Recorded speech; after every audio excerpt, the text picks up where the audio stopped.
Bonjour à tous et bienvenue à cette deuxième vidéo de notre série intitulée Cisco Packet Tracer de 0 à Hero. Donc, dans la vidéo passée, nous avons vu comment est-ce qu'il fallait installer Packet Tracer, donc télécharger, installer et se connecter. Et nous avons également découvert son interface, notamment la zone de travail, les équipements, les rubans, les câbles ainsi que leur fonctionnement. Donc aujourd'hui, nous allons relier deux ordinateurs via un commutateur, qu'on appelle aussi un switch, et leur apprendre à se parler. C'est vraiment la base de tout. Donc sans plus tarder, vous allez regarder mon écran et nous allons suivre ensemble. Donc ici, nous allons donc prendre un switch, un équipement intermédiaire au niveau de notre catalogue. Je prends le switch, je mets là, et je vais sur le hand device. Je prends le premier ordinateur, je mets ici, et je vais prendre un deuxième ordinateur qui est un laptop, je mets ici. De là, je vais donc prendre des câbles parce que j'ai déjà des terminaux, j'ai un équipement intermédiaire et j'ai un autre terminal ici, et donc il ne reste qu'à les relier. Donc je vais prendre un câble droit pour interconnecter cet équipement avec cet équipement. Je vais prendre un autre câble 3 pour interconnecter cet équipement avec cet équipement, donc ce deuxième ordinateur. Donc là, nous avons interconnecté les deux, en fait, les trois équipements en utilisant les câbles droits. Donc je préfère faire ceci. Encore, je peux aussi zoomer parce qu'on a vu qu'il était possible de zoomer. Donc après avoir fait ça, je vais donc vous inviter à regarder, par exemple là, vous voyez que vous avez des étiquettes des ports, vous avez l'étiquette du port, vous voyez ici c'est passé au vert, avant c'était orange. Donc là, ça c'est ce qu'on appelle c'est le protocole spanning tree qui essaie donc de vérifier à peu près s'il y a des boucles logiques afin d'accélérer la convergence du réseau. Donc là, ce que nous allons faire, c'est placer les adresses IP au niveau de chaque machine et voir ce que ça va nous donner. Donc ici, je vais sur le PC 1, je vais sur Desktop, je vais sur IP Configuration. Ici, je vais mettre l'adresse IP 192.168.10.1. Donc ici, au niveau du masque de sous-réseau, ça va se mettre de façon automatique. Default Gateway, je ne vais rien mettre. Donc ici, je vais juste fermer. Ici, il n'y a pas la possibilité d'enregistrer. Vous fermez juste et la faire rejouer. Ici, je vais sur le deuxième ordinateur. Je vais refaire la même chose. Donc, je vais sur Desktop. Je vais sur IP Configuration. Et je vais donc taper l'adresse qui sera dans le même réseau que l'adresse de la première machine. Donc 192.168.10.2 par exemple. Et ici au niveau du masque de sur-réseau et la passerelle par défaut, on ne la met pas parce qu'on n'a vraiment pas besoin de ça. Et je ferme. Donc là, nous avons placé les adresses IP. Pourquoi est-ce que la passerelle par défaut n'est pas importante ici? C'est parce que nous n'avons pas un routeur. Donc la passerelle par défaut représente normalement cette adresse du routeur, de l'interface du routeur qui est rattachée ou reliée au réseau local. Donc ici, après avoir fait ça, je peux donc essayer de tester la connectivité entre cette machine et la machine qui est ici. Donc pour ce faire, donc j'ai cliqué sur la première machine. Je peux vérifier sa configuration. On avait mis ici 10, 192.168.10.1 et nous avons mis ce masque. Et l'autre c'est .2. Donc ici, ce que je vais faire, je vais donc partir sur commande prompt et je peux faire une commande de test de connectivité entre le premier PC et le deuxième. Donc ici, la commande qui permet de tester la connectivité entre deux équipements, c'est la commande ping. Donc je mets ping 192.168.10.2 Après, je valide.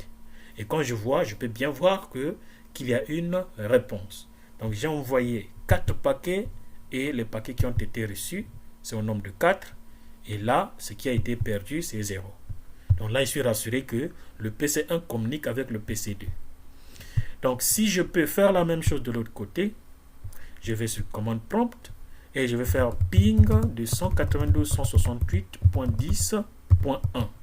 Je fais ça et vous voyez que les deux ordinateurs arrivent à se parler. Et ici, je peux donc mettre les notes ici afin que vous puissiez avoir une idée des adresses IP. Ici, c'est ça, /24. Et là, l'autre ordinateur à 192.168.10.2. Voilà.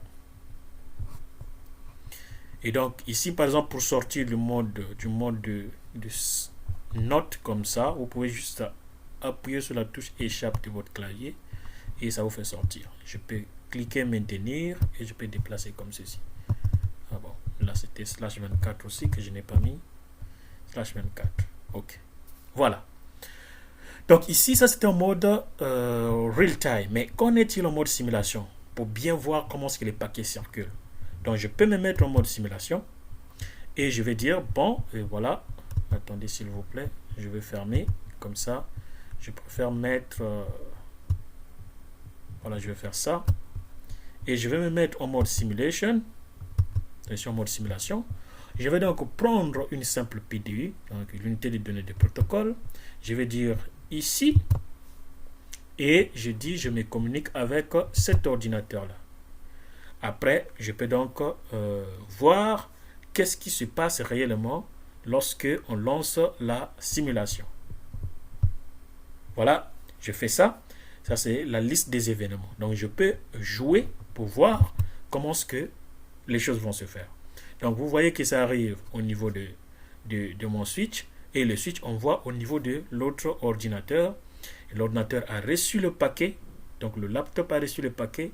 Et le laptop va répondre pour dire, voilà, j'ai reçu le paquet. Mais ici, je vais couper. Je vais d'abord arrêter. Parce que je vais vous montrer quelque chose qui est très important. Ce qu'on appelle la requête ARP fait par le switch. Donc, je vais pour cela ajouter 2 ordinateurs. Je vais revenir en mode real time. Je prends 2 autres ordinateurs que je vais ajouter ici. Et je prends un autre laptop. Je mets le laptop ici. Comme ça, je mets un autre ordinateur là, par exemple. Et je vais utiliser le câble. Bon, je peux utiliser le câblage automatique. Mais ça, je vous interdis de le faire pendant les TP. Vous devez normalement savoir quel est le câble qu'il faut utiliser. C'est très important. Donc ici, ce que je vais faire, je vais donc faire la configuration IP de ces ordinateurs aussi. 192.168.10.3. Voilà, et je ferme. Et l'autre, je fais ceci. 192.168.10.4. Et voilà. Et là, ce que je vais faire, je vais directement partir en mode, après convergence bien sûr par tous ces verts, je vais directement partir en mode simulation. Et je vais d'abord supprimer ça. Je supprime ça. Je prends une autre PDU. Mais cette fois-ci, je vais faire communiquer les ordinateurs qui ne se sont jamais communiqués avant. Donc, je vais dire par exemple à cet ordinateur de communiquer avec cet ordinateur-là. Et nous allons voir ce qui va se passer. Ce qui va se passer, ça sera quoi? Quand cet ordinateur va envoyer le message, ça arrive au niveau de ce switch. Le switch ne connaissant pas quelle est la machine qui doit réellement répondre à cette requête, le switch va essayer de faire ceci. Le switch va essayer d'envoyer la requête sur les 3 interfaces pour demander aux ordinateurs quel est l'ordinateur qui détient l'adresse MAC correspondant à cette adresse IP dont le laptop 1 veut normalement joindre. Et ici, la requête sera envoyée partout, mais seul ce PC va répondre avec va envoyer une réponse valide. Pourquoi? Parce que c'est ce PC qui détient l'adresse MAC contenant à l'adresse IP qui est contenu normalement dans tout le message qui a été envoyé au niveau de votre réseau. Donc sans plus tarder, nous allons le faire en mode simulation, comme ça vous allez voir.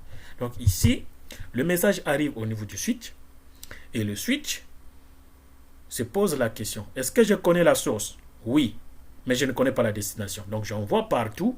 Donc les deux ordinateurs ici détruisent leur paquet parce que ce ne sont pas eux, et c'est seul cet ordinateur va répondre pour dire c'est moi. Et une fois que l'ordinateur a répondu, donc cet ordinateur va maintenant lui envoyer un message directement sans faire encore ce qu'on appelle le broadcast. Donc là, ce que le switch a fait ici, le switch a enregistré l'adresse MAC source et l'adresse MAC de destination, ce qui fera en sorte que pour les prochaines communications, ça va se passer directement entre laptop 1 et laptop 2. C'est ce qui va se passer. Et là, vous aurez un message de diffusion ici au niveau du switch. Et vous allez voir que les messages de diffusion seront automatiquement supprimés par les équipements. Parce que ce sont des messages, c'est juste des diffusions. Voilà ce qui se passe. Voilà pourquoi on dit que le switch est un domaine de diffusion. Le switch est un domaine de diffusion parce que le switch génère ces messages qui sont des messages non sollicités. Ce sont des messages qui sont non sollicités. Ok, donc dans ce TP, nous avons vu comment est-ce qu'il faut interconnecter deux équipements, quels sont les types de câbles qu'il faut utiliser entre les équipements de nature différente ou de même nature. Et nous avons vu comment est-ce qu'il faut simuler un petit réseau et comment est-ce qu'il faut tester la connectivité entre deux équipements au niveau d'un réseau. Et vous pouvez le faire en mode real-time, c'est-à-dire avec les pings, tout comme en mode simulation avec les paquets, donc les unités de données de protocole que vous pouvez utiliser pour voir en temps réel, en ralenti, comment est-ce que les paquets voyagent d'un point A vers un point B. Donc, si vous avez aimé cette vidéo, merci de liker et de partager. Et on se voit à la prochaine vidéo avec la prochaine vidéo qui va porter sur une autre thématique toujours dans le cadre de notre série. Merci beaucoup et à la prochaine.